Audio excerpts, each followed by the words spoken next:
Net 2026 paper લીકના સમાચાર સાંભળતા શક્તિસિંહ ગોહિલનું નિવેદન સામે આવ્યું છે। તેમણે કહ્યું કે 22 લાખથી વધુ વિદ્યાર્થીઓએ આખું વર્ષ અથાક અભ્યાસ કર્યો, પરંતુ તેમના ભવિષ્યની હરાજી રાતોરાત થઈ ગઈ। આ પહેલીવાર નથી। 2024માં સુપ્રીમ કોર્ટે નીટ પેપર લીકની નોંધ લીધી અને તપાસ બાદ ગુજરાત સ્થિત એક સંસ્થા અને અનેક વ્યક્તિઓ દોષિત ઠર્યા। આ સંસ્થા અને ગુનેગારોનો ભાજપ સાથે સીધો સંબંધ હતો। મેં પ્રેસ કોન્ફરન્સમાં બધી હકીકતો રજૂ કરી હતી, પરંતુ સરકારે કોઈ અસરકારક કાર્યવાહી કરી નથી।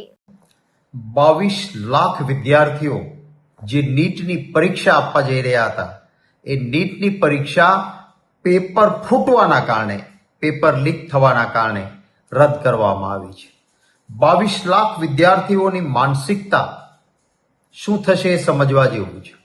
કોઈ પણ વ્યક્તિ તૈયારી કરતો હોય, વિદ્યાર્થી પરીક્ષાની પૂરી તૈયારી બાદ એ પરીક્ષા જ્યારે રદ થાય છે ત્યારે વિદ્યાર્થીની ઉપર સાયકોલોજીકલ, માનસિક રીતે જબરજસ્ત દબાવ ઊભો થાય છે। સરકાર કોઈ પણ પ્રકારની ગંભીરતા લેતી નથી, બોધપાઠ લેતી નથી અને પેપર ફૂટવામાં ક્યાંક ને ક્યાંક સરકારનું મિલાપણું પણ છે।